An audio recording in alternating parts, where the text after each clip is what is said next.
Columbus Day as Story and History.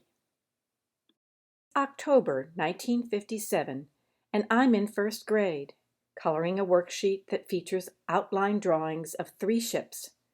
With colored pencils in hand, I carefully print the ships' names: Nina, Pinta, and Santa Maria. A year and a half later, in second grade, my classmates and I put on a Lincoln pageant to mark his February birthday. I remember painting the set, and on the day of the performance, lining up in front of the class wearing my Lincoln penny drawing, front and back, like a sandwich board. As I recall, my parents took this picture. I'm third from the right, the girl with a bowl haircut and bangs in the middle of her forehead, standing rigid, head bowed, trying not to wiggle. In grade school, history was an illustrated story to read or write, color, draw or paint, or recreate on stage. I loved stories, especially those about people who overcame obstacles. Our play about Lincoln focused on his gaining an education despite poverty. As for Italian navigator Columbus, we learned about his struggle to secure sponsorship for his trip to sail west to the East Indies. The 3-month voyage, subsequent voyages, and explorations must have been perilous and filled with the excitement of discovery. My later studies of history in high school, college, and beyond focused not so much on the story about Columbus, but on historical investigations of the Columbian Exchange. Plants, such as my garden-raised tomatoes and these store-bought potatoes, spread from the Americas to Europe, becoming dietary staples. The exchange of animals largely went the other way. Native Americans adopted horses, pigs, cattle, sheep, goats, chickens, and large dogs, like Freya and Heathcliff, our German Shepherd and Labrador mixes. Typical of cultural exchanges, not all was positive. Infectious diseases spread too, as they had with migrations across Eurasia. Without previous exposure and centuries to develop immunity, Native Americans fell to measles and smallpox.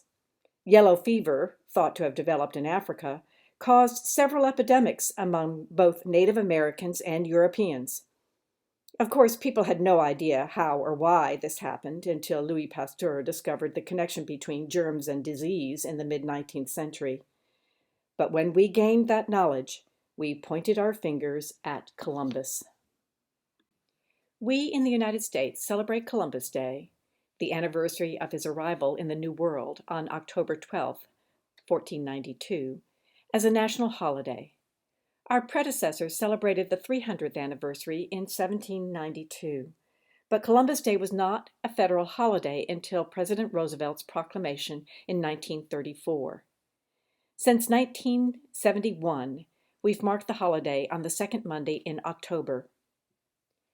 Current celebrations, like many historical celebrations today, are marked by controversy. Instead of balanced history, we focus on negative impacts, especially the cultural clash that resulted from the Columbian Exchange and our continued struggles with globalization and the spread of disease. We look for knowledge and for someone to blame, gathering evidence to prove that Columbus was in truth a villain. The same judgment happens with other historical figures, including Lincoln. When we judge those who came before us based on today's values, we lose the ability to imagine the past through the eyes of those who lived it.